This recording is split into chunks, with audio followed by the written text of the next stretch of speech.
O prazer com que esses dizem o país está na cauda da Europa. Claro que em casa devem dizer no rabo da Europa, porque ninguém diz que pisou a cauda do gato, acho eu. Nem se pede no restaurante uma posta de bacalhau da cauda, não é costume. Não é? Portugal está no rabo da Europa. Com Camões estava na cabeça da Europa. Foi enviado para ensinar numa universidade alemã como um prodígio aos 23 anos, a mando de Salazar. Recusou-se a fazer propaganda quando Goa foi invadida, e Salazar despediu-o e chamou-o para a guerra. Mas ele não veio. Depois do 25 de Abril chegou a Portugal com os seus livros de poemas debaixo do braço. Um deles tinha um título provocatório e o texto ainda mais. De resto, o pequeno filho da puta vê com bons olhos o engrandecimento do grande filho da puta. Meteu-se numa jaula de chimpanzés no Zoológico de Lisboa. Foi para a televisão e fez um dos programas mais surreais da RTP. Talvez este senhor seja uma voz independente. Talvez este senhor tenha uma voz independente. O senhor tem uma voz independente? Tenho, sim, senhora. Tanto gosto de amendoins como pudim molotov. Passou as últimas décadas a escrever e a ensinar sobre poesia, atirando-nos com reflexões daquelas que já ninguém faz. Este é o estranho mundo de Alberto Pimenta. Agora estou eu a ver que o Demo sabe rimar.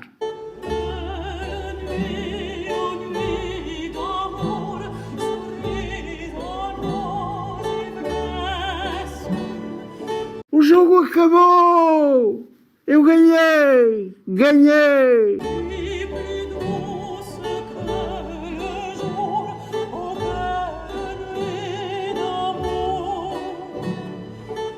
Vamos começar pela peripécia do zoológico. 1977. Alberto Pimenta, recém-chegado da Alemanha, tinha sido convidado para lecionar 2 cadeiras na Universidade do Porto, a sua terra natal. Umas semanas antes de começar o ano letivo, decide fazer aquilo a que chamou de happening. Para isso, foi falar com Francisco Prado, um naturalista português especializado na fauna africana, na altura um dos grandes nomes da zoologia mundial. Uma espécie de Darwin do Império Português, que foi nomeado administrador do zoológico durante o Estado Novo e manteve o cargo depois do 25 de Abril. E seria já com 80 anos que Fernando Frade alinharia num projeto que, em 2026, muitos liberais não conceberiam. Só Pimenta, Frade e alguns funcionários saberiam o que estava a acontecer. Frade mandou limpar muito bem a jaula, e Pimenta ficou 2 horas em exposição, com um sinal a dizer Homem, Homo sapiens. O objetivo era apelar à reflexão, independentemente de qual ela fosse.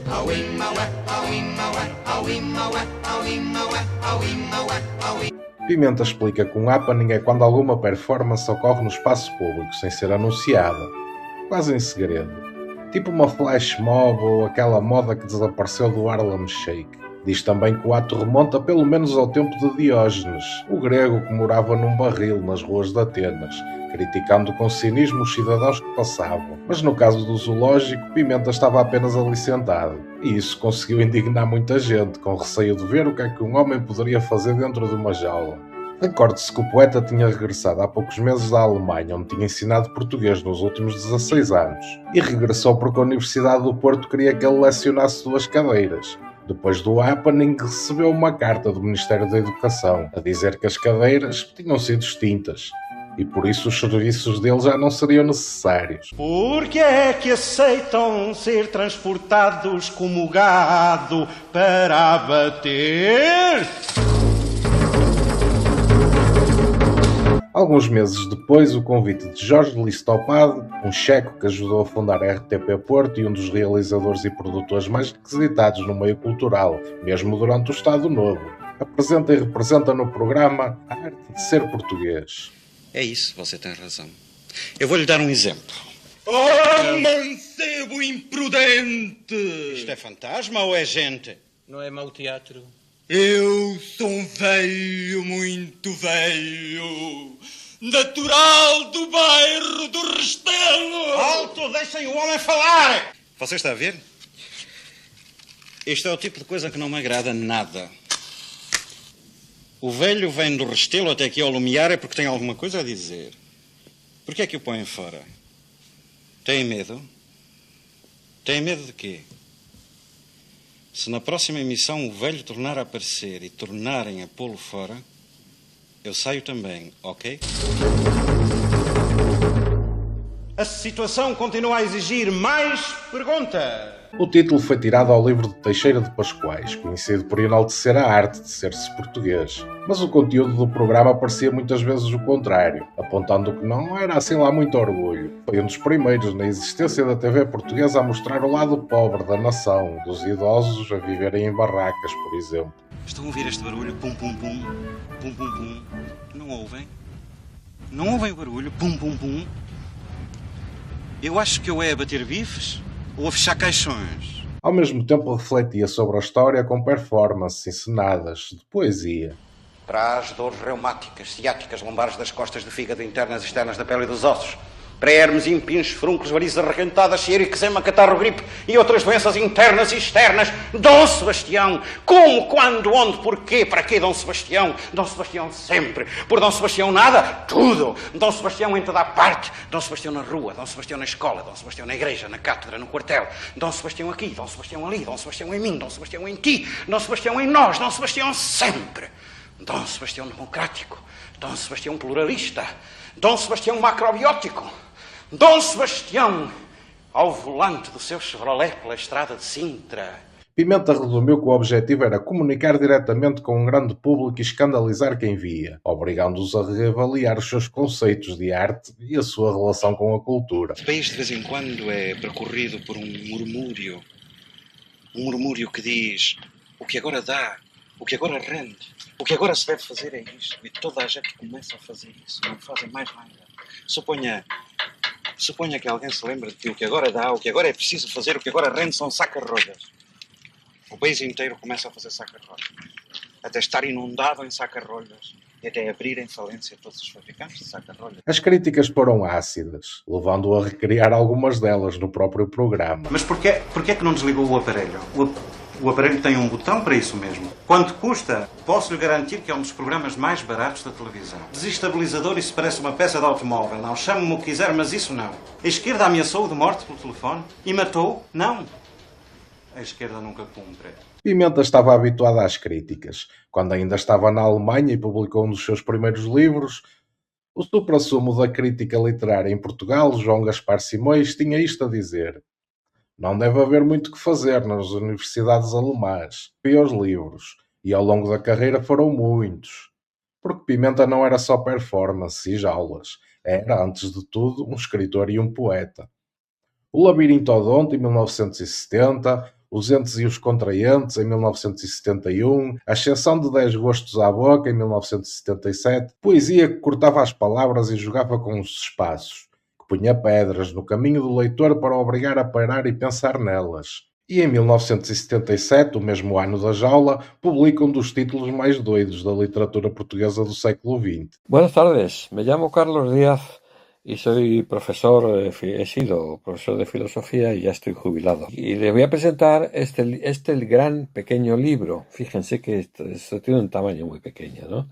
Y si con un poco de suerte, verán que se llama Discurso sobre o fillo da puta, del famoso Alberto Pimenta. Sí que es un librito muy pequeño, muy bien escrito, verdaderamente es deleitoso, como dicen los portugueses. A nossa própria vida é uma série de entradas e de saídas. Desde a primeira entrada, que foi uma saída, até à última saída, que, quem sabe, pode ser uma entrada ou não ser. Vamos voltar atrás e tentar perceber o caminho trilhado antes de todos estes episódios caricatos. Pimenta nasceu e estudou no Porto, mudando-se para Coimbra para estudar Filologia Germânica. Terminado o curso, em 60, o Ministério da Educação escolheu para ensinar português na Universidade de Heidelberg, a mais antiga da Alemanha, dando-lhe autorização para um contrato de 4 anos. Cerca de um ano depois, ainda invade a Goa portuguesa. Não devendo ser adiada a comunicação que o governo deve aos portugueses sobre a invasão e a ocupação de Goa pela União Indiana. In Punjim Harbour, the only sign of war was a sunken Indian fishing boat. Otherwise, the Portuguese had nothing to show. As ordens para os professores fora do país era a de intervenção, falar sobre a invasão considerada injusta pelo regime. Mas Alberto disse que aquilo não era nada com ele e não fez qualquer discurso sobre o assunto nas aulas. Em simultâneo rebentou a Guerra Colonial e em 63 o regime ordenou-lhe que voltasse para se alistar no exército. Só que a administração da universidade não considerou justa a ordem e propôs-lhe um contrato direto que durou mais 14 anos. E eis que a tempestade sobre nós se levantou. A chuva se derramou de uma grande nuvem negra. Estava a lua a seu lado. Nos anos 80 passou a dar aulas na Universidade Nova de Lisboa, onde foi professor durante mais de 30 anos. Em 2007 reformou-se e a sua última aula foi gravada.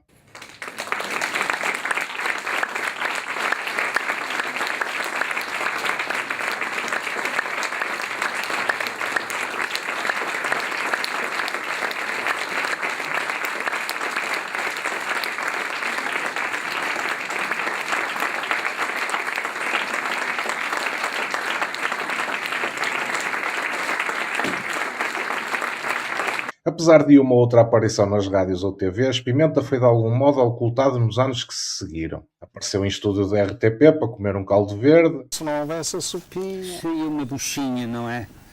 Olha, em homenagem ao Pacheco e ao César Monteiro, coitadinhos, que agradeciam também tanto uma sopinha. Uma sopinha. Para molhar, olha, para molhar. E foi um dos primeiros comentadores da Noite da Má Língua, mas durou pouco. E, em 2006, o historiador Rui Ramos, sim, esse, um dos fundadores do Observador, dedicou-lhe um dos seus episódios da série, O Portugal de... Os portugueses vivem tão preocupados com os outros que não chegam a viver a sua própria vida. Num lugar tão pequeno como Portugal, como é este país, é sem dúvida aquela fonte que faz com que metade esteja a fazer a delação e a outra metade esteja com medo, mas os que fazem a delação, como diz um poeta alemão, perseguidores perseguem perseguidos, perseguidos perseguem perseguidores, perseguidores perseguidos perseguem perseguidos perseguidores, e isto vai crescendo até ao infinito. E esta para mim é a sociedade portuguesa. São os perseguidos, perseguidores, os perseguidores perseguidos, que se vão alternando e que vão eternamente perseguindo uns aos outros. Isto dá um medo, isto dá obviamente um medo que só se poderia deitar fora no momento em que se tivesse aquela capacidade de dizer, bom, arrisco, matem-me, façam.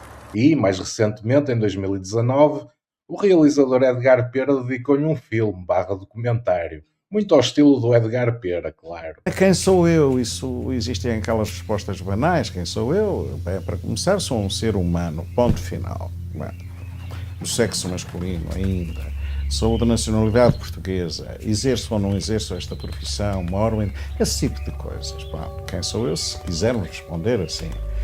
Agora, o que sou eu? É muito mais complicado. O que sou eu, afinal? O quê? O que é que eu estou a fazer? Qual é o sentido da minha vida? Voltamos ao meu Portugal. O meu Portugal é o da vida trivial. O meu, o que eu vejo, é aquele em que vivo, claro, e que eu sou. Em 2020, numa entrevista ao Expresso, Pimenta disse uma coisa que resume tudo.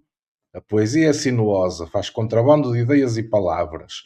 E eu tenho sido um grande contrabandista. Quando lhe perguntaram para que serve a poesia, disse que não serve para nada, a não ser para quem a faz. Que o poeta escreve por compulsão. Pois eu acho que Alberto Pimenta, que ainda é vivo, mas estará num lar algo debilitado, teve uma incapacidade orgânica de se comportar de outra maneira perante o que considerava a injustiça, estupidez e, sobretudo, perante o poder. Há pessoas assim. Muitas vezes são uma chatice, mas são absolutamente indispensáveis. Ou será que não? Portugal é um país igualzinho aos outros. Já sei que isto vai ofender todos, porque uns acham que Portugal é melhor do que os outros países, outros acham que Portugal é pior do que os outros países. E dizer que é igualzinho aos outros é uma ofensa, obviamente. Bem, atenção, eu não estou a dizer que é igual.